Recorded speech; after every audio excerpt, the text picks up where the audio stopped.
Nous sommes dans le livre de Marc, chapitre 10, le verset 50 à 53. Marc 10, 50 à 53.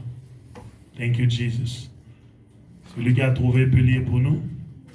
Marc, le chapitre 10, le verset 50 au verset 53. Yes, Lord.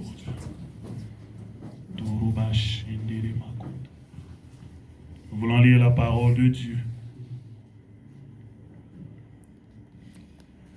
Thank you, Jesus.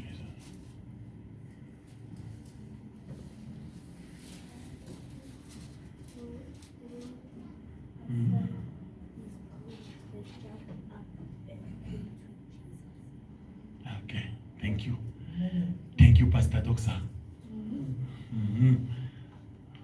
Quelqu'un d'autre? Marc 10. It's okay, read it. Mark chapter 10, verse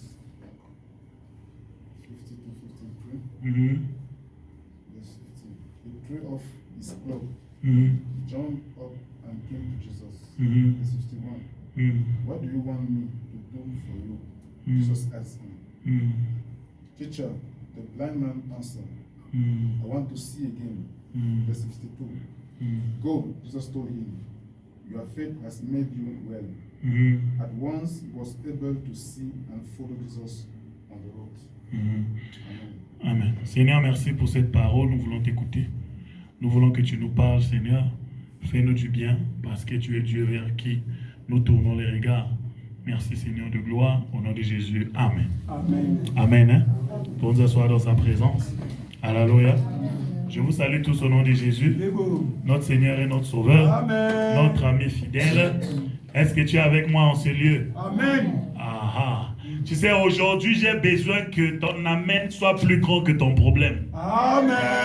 Est-ce que tu comprends ce que je dis? Amen. Parce que si ton problème est plus grand que ton amen, alors là, la gloire de Dieu est étouffée. Amen. Mais quand ton amen est plus grand que ton problème, alors c'est les circonstances qui sont étouffées.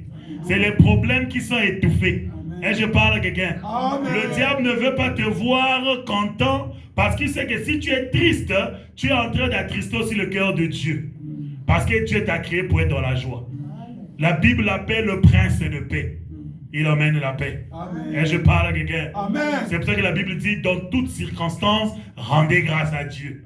Quel que soit le problème que tu traverses, ton amen doit être plus grand que ton problème. Amen. Ton amen doit être plus grand que ton stress. Nanko, au nom de Jésus. Et je parle à quelqu'un. Ce soir, je suis venu avec un message pour parler à une personne dans cette salle. Je suis venu vraiment ce soir pour que tu puisses écouter la parole de Dieu. Amen. Hein? Amen. Vous savez, dans la vie, pour réussir, il te faut de la détermination. Amen. Hein? J'ai réalisé une chose. Quand le Seigneur Jésus-Christ a commencé son ministère, il n'est pas parti chercher les docteurs de la loi. Il n'est pas parti chercher les experts dans les choses de Dieu. Et je parle à quelqu'un. La Bible dit qu'il a pris les pécheurs, les gens qui n'ont pas étudié, les gens de la basse classe, et il a fait d'eux des superstars. Amen. Et je parle à quelqu'un. Je n'ai pas besoin des gens qui ont fait 30 ans dans l'église. Je n'ai pas besoin des gens qui ont de l'expérience. J'ai besoin des gens qui ont l'amour du Seigneur. Amen. C'est pour ça, avant que je puisse commencer mon message, je voudrais que nous puissions bénir le Seigneur pour sa servante qui s'est tenue ici. Est-ce que tu peux acclamer pour le Seigneur? Amen. Ton acclamation là, c'est pas bon. Acclame mieux que ça. Nanko. Amen. Et je parle à quelqu'un. Je n'ai pas besoin des pasteurs ici. J'ai besoin des gens qui ont l'amour de Jésus. Amen. C'est à partir de cet amour que je vais transformer ceux qui n'étaient pas pasteurs en pasteurs. Amen. Ceux qui n'étaient pas évangélistes en évangélistes. Amen. Nanko. Et je parle à quelqu'un. Je te bénis, ma fille. Amen. Que Dieu te fasse du bien. Amen. Tu iras loin dans les choses de Dieu. Amen. Alléluia. Ah, tu n'es pas père si tu ne donnes pas naissance. C'est grave. Amen, hein? Amen. Bon, passons au message. Alléluia. Bien aimé, demain ça sera toi. Hein? Tiens, ton voisin dit, c'est ton tour demain. Alléluia. Voilà, d'accord. Ici, on forme des serviteurs. Alléluia. Et on les envoie aller faire l'œuvre de Dieu. Pour la gloire de Jésus. Et je parle à quelqu'un. Voilà. Alors, ce soir, j'ai pour thème, lève-toi, bien-aimé. Alléluia. Je veux parler au cœur d'une personne. Lève-toi, mon bien-aimé. Vous savez, il y a des gens dans la vie, tu vas les voir debout physiquement, mais moralement, ils sont par terre. Spirituellement, ils sont par terre. Et je parle à quelqu'un. Les gens ont des problèmes. Les gens ont des stress. Tu peux trouver quelqu'un qui est en train de te parler avec un grand sourire. Mais derrière ce sourire, il y a un cœur brisé. Derrière ce sourire, il y a un cœur meurtri. Ce soir, je suis venu parler à une personne. Lève-toi, mon bien-aimé. Même si tu es en train de traverser le désert, lève-toi, mon bien-aimé. Même si tu es tombé à cause de quelque chose quelconque, lève-toi, mon bien-aimé. Et je parle à quelqu'un. C'est pour ça que j'ai dit, je n'ai pas besoin de pasteurs.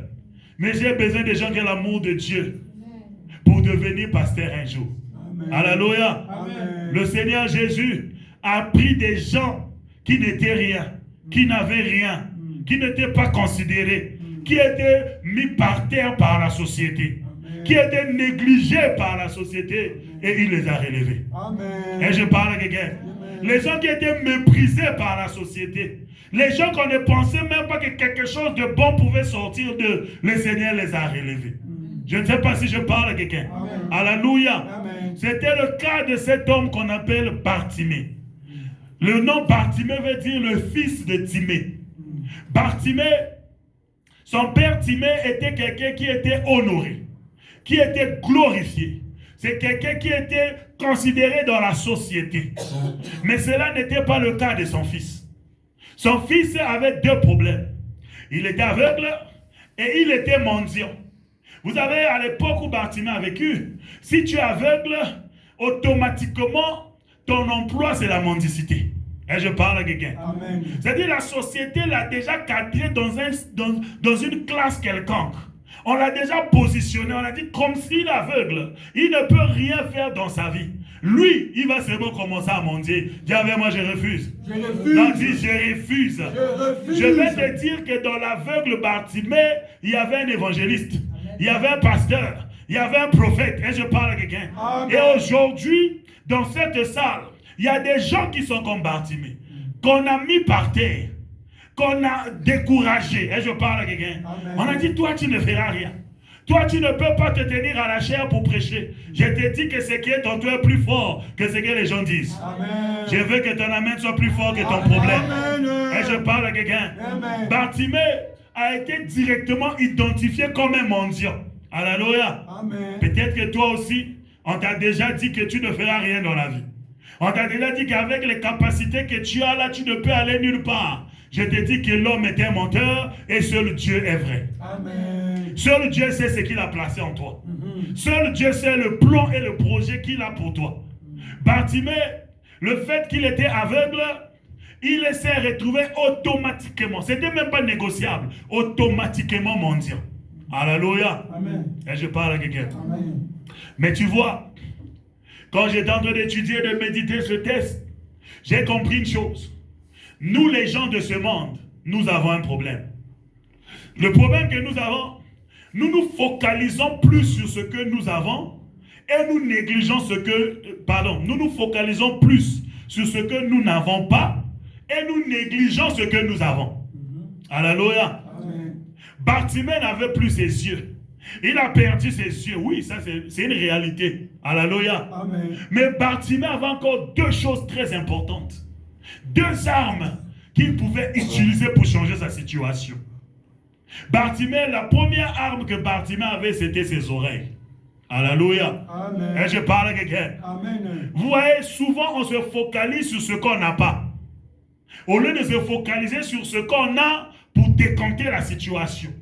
Écoute, laisse-moi te dire, c'est pas parce que tu es tombé que c'est terminé. Non, c'est pas terminé. Il y a encore de l'espoir. Et je parle à quelqu'un. C'est pas parce que tu as perdu ton emploi que c'est terminé. Non, c'est pas terminé. Il y a encore de l'espoir. Est-ce que tu peux m'aider à toucher ton voisin? Dis-lui que tu as encore de l'espoir. Non, dis-lui il y a encore de l'espoir. Et je parle à quelqu'un. Bartimée avait compris que ses yeux ne pouvaient plus l'aider. Mais il avait réalisé aussi que ses oreilles étaient encore là. Et je parle à quelqu'un. On prenait Bartimée, on le déposait devant, comment on appelle ça, dans la synagogue, ou bien sur les bordures du chemin. Mais à chaque fois que Bartimée était placé devant les synagogues, Bartimée écoutait aussi la parole. Au même moment, il mendiait, au même moment, il écoutait la parole. Je ne sais pas si je parle à quelqu'un. Alléluia. La Bible dit que la foi vient de ce que on entend. Et ce qu'on entend vient de la parole de Dieu. Le diable a détruit les yeux de Bartimée, mais il a fait une erreur. Il a permis que la personne qui part déposer Bartimée le dépose devant l'église. Aïe, aïe, aïe, aïe, aïe. Je ne sais pas si je parle à quelqu'un. Toi, dans ta famille, on t'avait dit, tu ne feras rien dans la vie. On t'a laissé là-bas. Le diable a fait une erreur de te permettre de venir à l'église. D'écouter la parole de Dieu. Parce que ça va transformer ta vie. Ça va changer ta vie. Et je parle à quelqu'un. Le bâtiment a écouté et il a compris. Et je parle à quelqu'un. Le deuxième arme que Bartimée avait et qu'il a focalisé sur ça, c'est sa bouche. Et je parle à quelqu'un. Bartimée avait une bouche. Alléluia. Dans Luc 18, la Bible dit que la foule passait. Il a utilisé sa première arme qui était l'oreille. Il a entendu. Alléluia. Il a entendu la foule venir. Les murmures, les paroles. Il a entendu tout ça. Et je parle à quelqu'un. Et il a utilisé la deuxième arme qui était sa bouche. Il a demandé. Qu'est-ce qui se passe? Bien aimé, je vous ai toujours dit, si tu ne parles pas, celui qui parle contre toi continue à parler. Tu dois parler. Alléluia. La Bible dit, il a demandé, qu'est-ce qui se passe? Et quand on lui a dit que c'était Jésus de Nazareth, alléluia, il a encore utilisé sa bouche. Et il a commencé à crier. Non comme eux, il appelait. Parce qu'à cause de ses oreilles, Bartimée avait reçu un réma. Il avait reçu une révélation. Les gens appelaient Jésus de Nazareth. Lui, il appelle fils de David. Amen. Les gens appellent Jésus de Nazareth parce qu'ils le considèrent comme prophète. Lui, il appelle fils de David parce qu'il le considère comme Dieu. Je ne sais pas si je parle à quelqu'un. Frères et sœurs, de quel que soit le problème dans lequel tu te trouves, tu as des armes en toi qui vont te permettre de te relever. Je te dis la vérité. Amen. Alléluia. Amen. Voyez-vous, pour que tu puisses te relever dans ta situation, j'ai observé 4 choses. Alléluia. 4 choses. La première des choses, si tu veux vraiment te relever, tu dois connaître qui est Jésus et ce qu'il est capable de faire. Et je parle à quelqu'un. Bartimée ne pouvait pas connaître ces choses s'il n'était pas placé devant la synagogue. C'est parce qu'il était placé devant la synagogue qu'il a pu entendre que Jésus-Christ est le fils de David. C'est lui le créateur de l'univers. Il est capable de faire toutes choses. Et je parle à quelqu'un. Bien-aimé, focalise-toi sur ce que tu as. Ça va t'aider à sortir de ta situation. Et je parle à quelqu'un. Tant que tu ne comprends pas qui Jésus est et ce qu'il peut faire, rien ne va changer dans ta vie. Parce que tu vas mettre tes espoirs sur tes efforts. Tu vas mettre tes espoirs sur ton travail, sur ton business. Alléluia. Bartimée avait un travail. Est-ce que vous le savez? C'était un mendiant. Alléluia. Il percevait quelque chose. Mais il savait une chose. Qu'il y a quelqu'un là dehors qu'on appelle le fils de David. Il est plus fort que la mendicité.